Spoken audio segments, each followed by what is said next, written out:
한국인 감독이 베트남을 이끌고 아시안컵 우승까지 노리는데 정작 한국 대표팀은 조별리그 돌파도 전전긍긍하는 이유 알고 계셨나요? 여러분, 지금 아시아 축구계에서 말도 안 되는 일이 벌어지고 있거든요. 베트남 U23 대표팀이 김상식 감독 지휘 아래 아시안컵 조별리그를 전승으로 통과하면서 아시아 전체를 뒤흔들어 놓고 있습니다. 근데 이게 단순히 약팀이 운 좋게 이긴 수준이 아니에요. 개최국 사우디아라비아를 원정에서 격파하고 요르단을 완벽하게 제압하고 키르기스스탄까지 눌러버리면서 조 1위로 8강에 안착했거든요. 그것도 단일 골도 안 내주면서요. 여기서 진짜 소름 돋는 건 뭐냐면요. 지금 베트남한테 펼쳐진 대진표가 그야말로 우승 고속도로라는 겁니다. 8강 상대가 UAE인데 일본이나 한국 같은 괴물들은 반대편 대진에 다 몰려 있어요. 그러니까 베트남이 UAE만 잡으면 4강 상대가 우즈베키스탄이나 중국이라는 거죠. 이게 무슨 의미냐면 베트남이 결승까지 가는데 일본, 한국, 호주, 이란 같은 전통 강호들을 한 팀도 안 만날 수도 있다는 얘기거든요. 이건 뭐 거의 신의 축복 수준 아닙니까? 근데 더 무서운 건 이게 운이 아니라 김상식 감독의 치밀한 계산이었다는 겁니다. 무승부만 해도 8강 가는 상황에서 굳이 사우디를 상대로 승리를 따낸 이유가 뭐겠어요?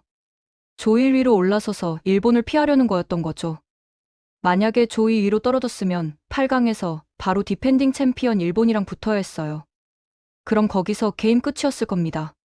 근데 김상식 감독은 이 모든 경우의 수를 다 계산하고 있었던 거예요. 이게 바로 전술적 인텔리전스거든요.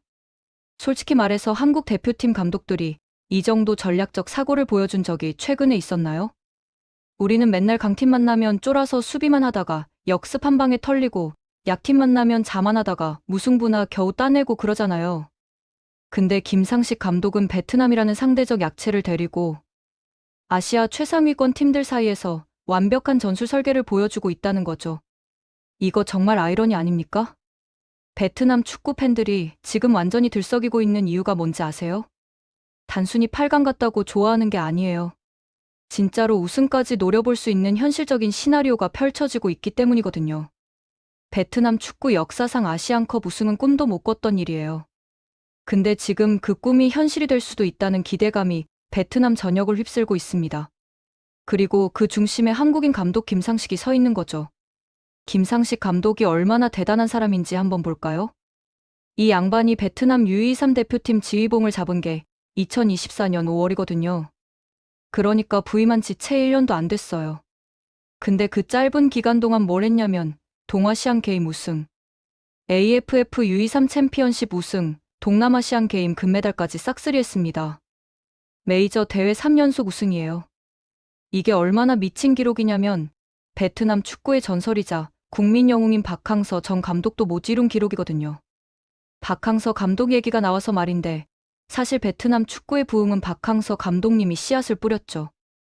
2018년에 부임해서 베트남을 U23 아시안컵 준우승까지 끌어올리고 동남아시안 게임 금메달 따내고 베트남 축구의 인프라 자체를 완전히 업그레이드 시켰어요. 선수들 처우 개선, 프로 리그 투자 확대, 유소년 시스템 정비까지 다 박항서 감독님 시대에 이뤄진 겁니다. 근데 김상식 감독은 거기서 한 단계 더 나아간 거예요.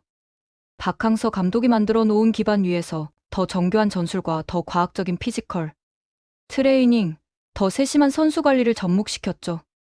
그래서 베트남 팬들 사이에서 뭐라고 하냐면 박항서 감독이 마법의 반지를 김상식 감독한테 물려줬다는 표현까지 나와요. 진짜 찰떡 같은 비유 아닙니까? 한국인 감독 2명이 릴레이로 베트남 축구를 아시아 최상위권으로 끌어올리고 있는 거거든요. 이게 얼마나 대단한 일인지 제대로 이해하려면 베트남 축구의 과거를 봐야 해요. 10년 전만 해도 베트남은 동남아에서도 중위권 팀이었어요. 태국이나 말레이시아한테도 밀렸죠. 아시아 무대에서는 그냥 들러리였고요. 근데 지금은 어떻습니까? 개최국 사우디아라비아를 원정에서 이기고 아시아 전통 강호들이 모인 대회에서 조 1위로 8강 가고 각국 언론과 감독들이 베트남을 경계 대상으로 꼽고 있어요. 이게 10년도 안 되는 기간에 이뤄진 변화거든요. 그리고 그 변화의 핵심에 한국인 감독들이 있었던 겁니다. 김상식 감독의 지도 철학을 보면 정말 배울 게 많아요. 이분이 강조하는 게 뭐냐면 형님 리더십이거든요. 선수들을 그냥 기계처럼 훈련시키는 게 아니라 진짜 형님처럼 챙겨주고 신경 써주면서 신뢰를 쌓는 거예요.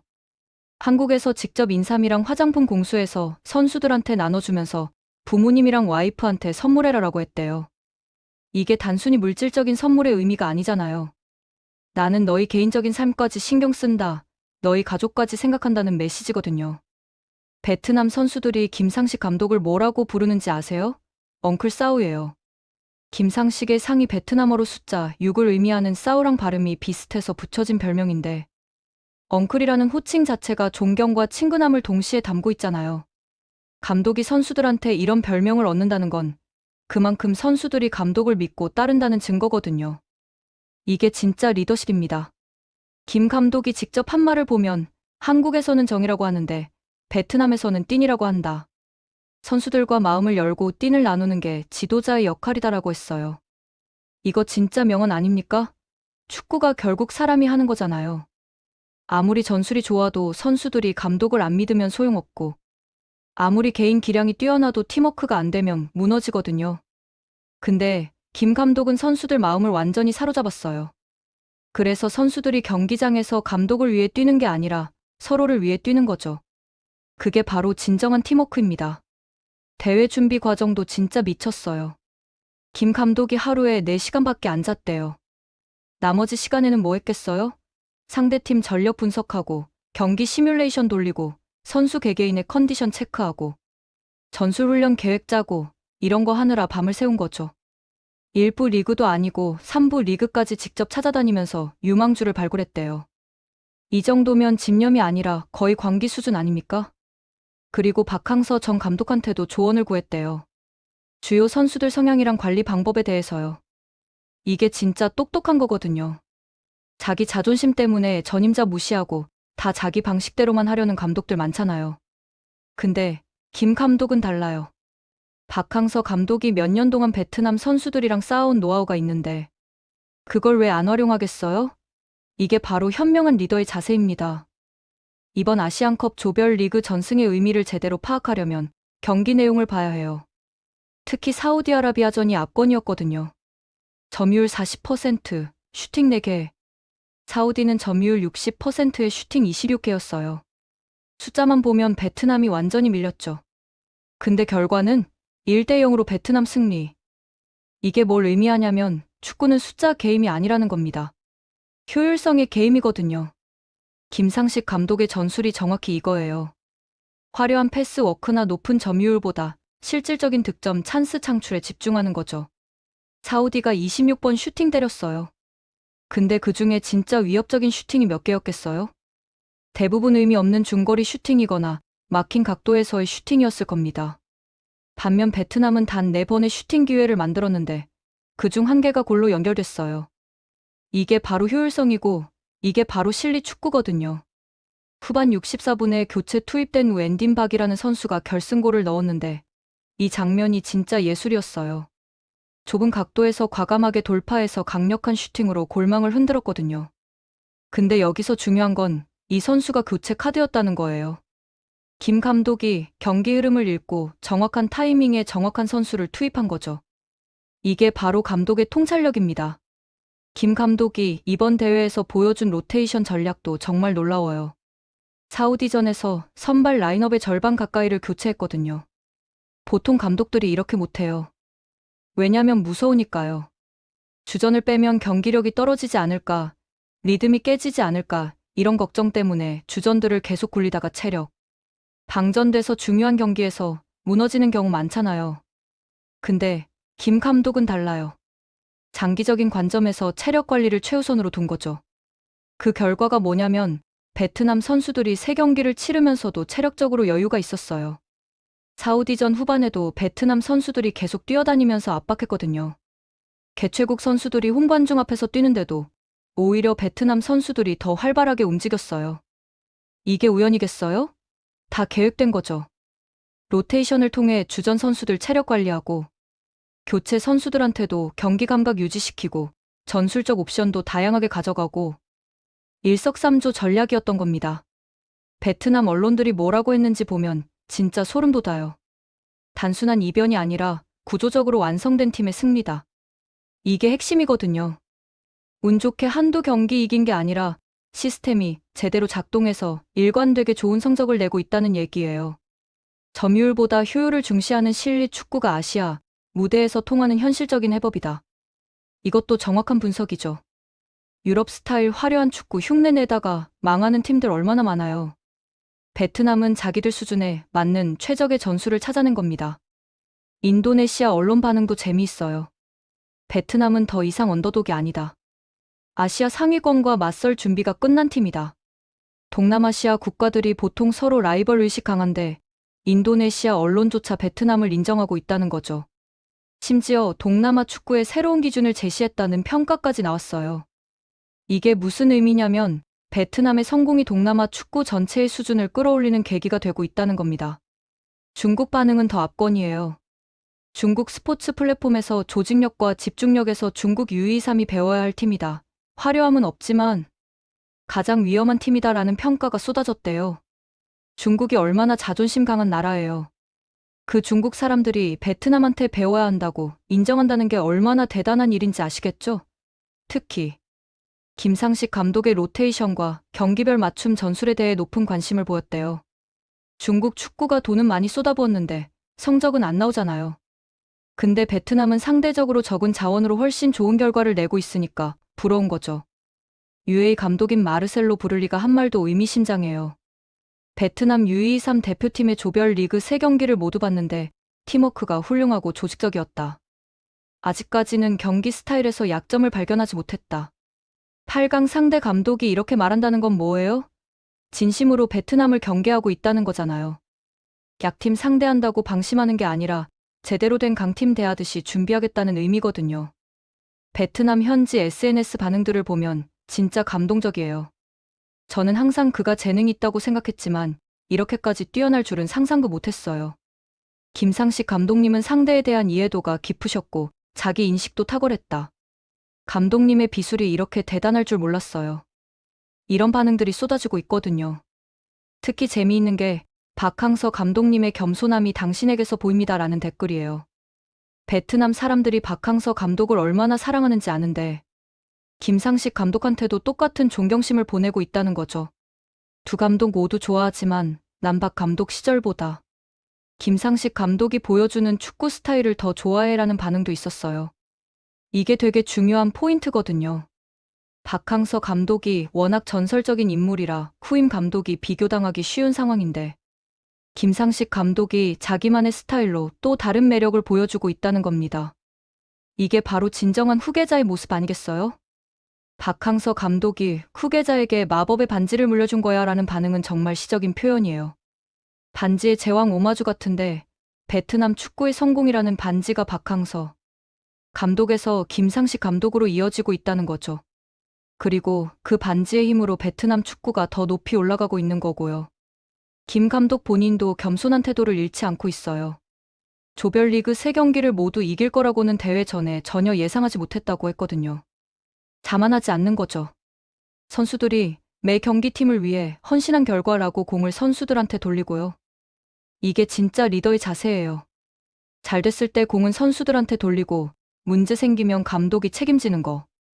이런 리더십 때문에 선수들이 더 감독을 따르게 되는 거거든요. 베트남에는 재능 있는 선수들이 많다는 김 감독의 말도 의미가 깊어요. 그냥 립서비스가 아니에요. 진심으로 베트남 선수들의 가능성을 믿고 있다는 거거든요. 지금처럼 단결력을 유지하고 하나의 팀으로 움직인다면 8강에서도 충분히 경쟁력 있는 경기를 펼칠 수 있을 거지라는 자신감도 근거 없는 허세가 아니에요. 3경기 전승이라는 실제 성과를 바탕으로 한 합리적인 자신감이죠. 자, 이제 진짜 뼈아픈 얘기를 해볼까요? 한국 축구 얘기입니다. 김상식 감독이 베트남을 이끌고 아시안컵에서 돌풍을 일으키는 동안 한국 대표팀은 뭐 했어요? 조별리그 통과도 불안불안하게 해놓고 경우에 수 계산하느라 정신없고 팬들은 스트레스 받고 있잖아요. 이게 정상입니까? 한국 축구 팬들 사이에서 수출용 지도자가 내 수용보다 낫다는 자주 섞인 농담이 나오는 게 진짜 우프거든요. 웃긴데 슬픈 얘기예요. 박항서 감독, 김상식 감독 다 한국 사람이에요. 한국 축구 시스템에서 배우고 자란 지도자들이고요. 근데 왜 한국 대표팀 감독으로는 안 하고 베트남 가서 성공하는 거예요? 답은 하나밖에 없어요. 한국 축구계 시스템이 문제가 있다는 겁니다. 한국 축구협회는 뭐 하는 데예요? 외국인 감독 데려왔다가 성적 안 나오면 자르고, 한국인 감독 앉혔다가 말 안 들으면 압박하고. 이게 반복되는 게 한국 축구 아닙니까? 김상식 감독 같은 능력 있는 지도자가 한국에서는 제대로 평가받지 못하고 베트남 가서야 꽃을 피우는 게 말이 돼요? 이게 바로 한국 축구의 비극입니다. 베트남은 김상식 감독한테 정권을 줬어요. 선수 선발부터 전술 운영, 훈련 방식까지 다 감독 재량이에요. 물론 성적 압박은 있겠죠. 근데 적어도 감독이 자기 철학대로 팀을 만들 수 있는 환경을 제공한 거거든요. 반면 한국은 어떻습니까? 협회에서, 언론에서, 팬들이 다들 한마디씩 하잖아요. 왜 이 선수를 안 뽑냐? 왜 저런 전술을 쓰냐? 감독이 제대로 일할 수 있는 환경이 아닌 거죠. 박항서 감독도 마찬가지였어요.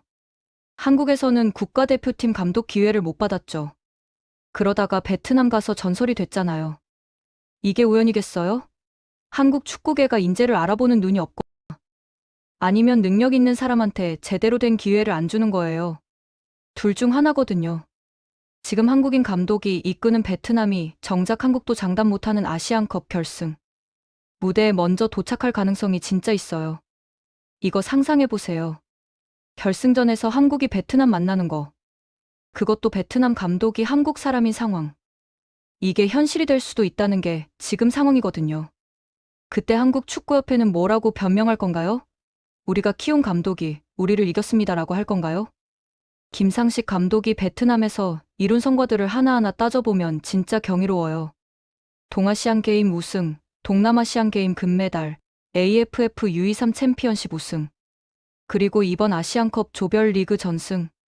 이게 다 1년 안에 이뤄진 일이에요. 1년이요. 한국 대표팀 감독들은 4년 임기 동안 뭘 했어요? 비교가 되나요? 베트남 선수들의 평균 몸값이 한국 선수들보다 훨씬 낮아요. 리그 수준도 한국이 더 높고 인프라도 한국이 더 좋죠. 근데 성적은 김상식 감독이 이끄는 베트남이 더 좋은 흐름을 타고 있잖아요. 이게 뭘 의미하냐면 축구는 결국 돈이나 인프라만으로 되는 게 아니라는 겁니다. 지도자의 능력과 시스템이 훨씬 더 중요하다는 거죠. 김상식 감독의 전술을 좀 더 자세히 분석해 볼게요. 이분의 축구 철학은 명확해요. 화려함보다 실용성, 점유율보다 효율성, 개인 기량보다 팀워크. 이게 핵심이거든요. 베트남 선수들이 개인 기량으로 사우디나 요르단 선수들을 압도할 수 있을까요? 솔직히 힘들죠. 근데 조직력으로는 이길 수 있어요. 그래서 김 감독이 집중한 게 바로 조직력이에요. 수비 조직력을 보면 베트남은 전형적인 미드블록 전술을 구사해요. 상대가 볼을 가뒀을 때 무리하게 전진 압박하지 않고 중원과 수비 라인 사이 공간을 철저히 차단하는 거죠. 그러면서 상대의 공격 루트를 제한하고 실수를 유도해요. 실제로 사우디전에서 사우디가 슈팅 26개를 때렸지만 대부분 위협적이지 않았던 이유가 바로 이거거든요. 베트남이 위험 지역을 완벽하게 차단했기 때문이에요. 공격 전술은 더 영리해요. 빠른 전환 공격을 주무기로 사용하는데 볼을 빼앗은 순간 측면을 활용해서 빠르게 전진하는 거죠. 상대 수비가 정리되기 전에 찬스를 만드는 겁니다. 그래서 점유율은 낮아도 골 찬스는 확실하게 만들 수 있는 거예요. 효율성의 극대화죠. 세트피스 전술도 정교해요. 코너킥이나 프리킥 상황에서 베트남은 다양한 변화구를 준비해놨어요. 상대가 예측하기 힘든 움직임으로 혼란을 주고 그 틈을 파고드는 거죠. 실제로 요르단전 첫 골이 세트피스 상황에서 나왔는데 완벽하게 설계된 플레이였어요. 선수 개개인의 역할 분담도 명확해요. 공격수는 득점과 수비수 견제, 미드필더는 중원 장악과 전원 공격 주도, 수비수는 안정적인 라인 유지와 빌드업 참여. 각자 자기 역할을 정확히 알고 있고 그걸 충실히 수행하는 거죠. 이게 바로 조직력이에요. 김 감독의 교체 타이밍도 예술이에요. 보통 감독들은 상황이 안 좋을 때만 교체하잖아요. 근데 김 감독은 달라요. 경기 흐름을 미리 읽고 선제적으로 교체해요. 지금 이 선수가 뛰고 있으면 30분 후에 체력이 떨어질 거다. 그 전에 바꿔야겠다는 식으로 계산하는 거죠. 그래서 교체 투입된 선수가 신선한 체력으로 경기를 뒤집는 상황이 자주 나오는 겁니다. 사우디전에서 결승골을 넣은 웬딘박도 그렇게 투입됐거든요. 후반 64분 상대 수비수들 체력 떨어지는 타이밍에 스피드 있는 공격수를 집어넣은 거예요. 그 결과 골이 나왔죠. 이게 우연이 아니라 계산된 교체라는 겁니다. 훈련 방식도 특별해요. 김 감독은 전술 훈련만큼이나 멘탈 훈련을 중요하게 여겨요. 압박 상황에서 어떻게 침착함을 유지할 것인가, 역경을 만났을 때 어떻게 극복할 것인가, 이런 걸 계속 주입시키는 거죠.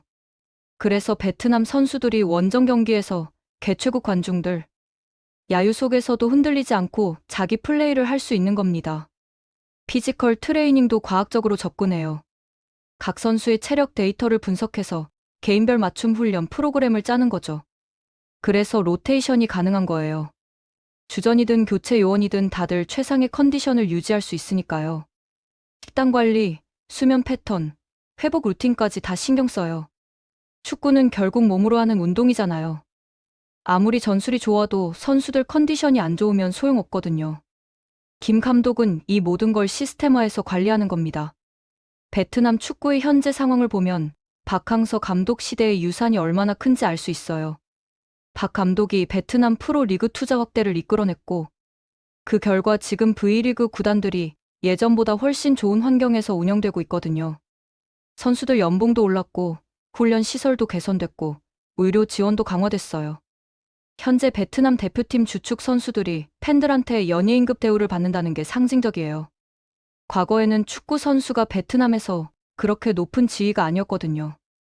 근데 지금은 달라요.